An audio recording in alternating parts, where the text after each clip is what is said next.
Assalamualaikum warahmatullahi wabarakatuh. Mohon izin Pak, perkenalkan catat atas nama Muhammad Ari Iksan, kelas Nautika 1G.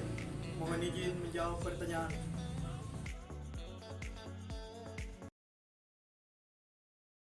1. A. Keuntungan pedoman gasing dibandingkan pedoman magnet. Penunjukannya selalu ke arah sejati, baik itu haluannya, baringannya, dan lain-lain. Keseksamaan pembacaan pada mawar pedoman kemudi yang menunjukkan ketelitian tiap satu derajatnya. Pemanasan gyrorepeator tiap-tiap tempat yang diperlukan sehingga dapat melihat seluruh cakrawala. Untuk kapal yang mengoleng, jurumudi lebih mudah untuk melihat perubahan haluan dengan tepat.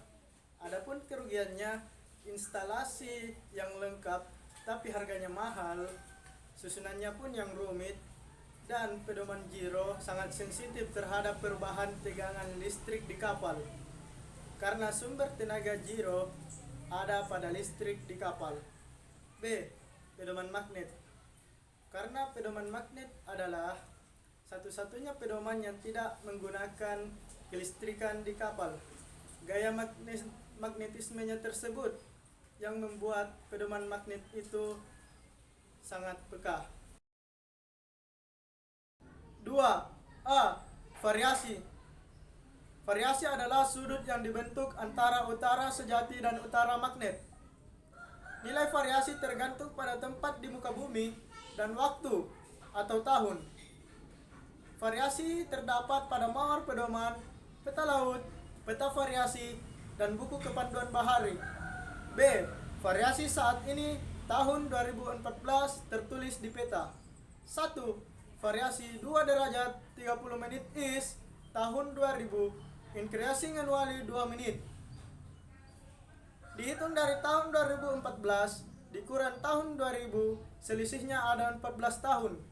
Dikali 2 menit sama dengan 28 menit. 2 derajat 30 menit ditambah 28 menit sama dengan 2 derajat 30 menit ditambah 0 derajat 28 menit sama dengan 2 derajat 58 menit is 2. Variasi 2 derajat 15 menit west pada tahun 2005, 2 derajat is. Dihitung dari tahun 2014 dikurang tahun 2005, selisihnya ada 9 tahun. Dikali 2 menit sama dengan 18 menit.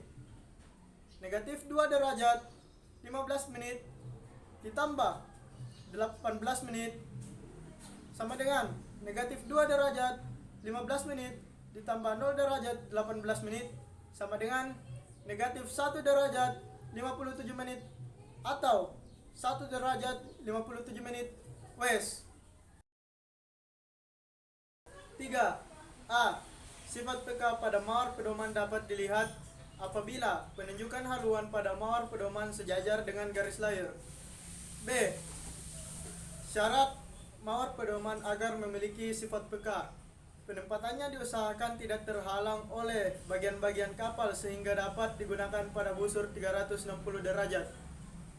C. Apabila mendapat pengaruh atau gangguan dari luar, keseimbangan pedoman tersebut tidak terganggu. Contoh pengaruh dari luar misalnya olengan atau anggukan kapal, getaran mesin, perubahan haluan, dan sebagainya. 4. A. Zat cair. 1. Air tawar atau murni. Biasa disebut aqua destillata, persentasenya sekitar 75% sampai dengan 80%. 2.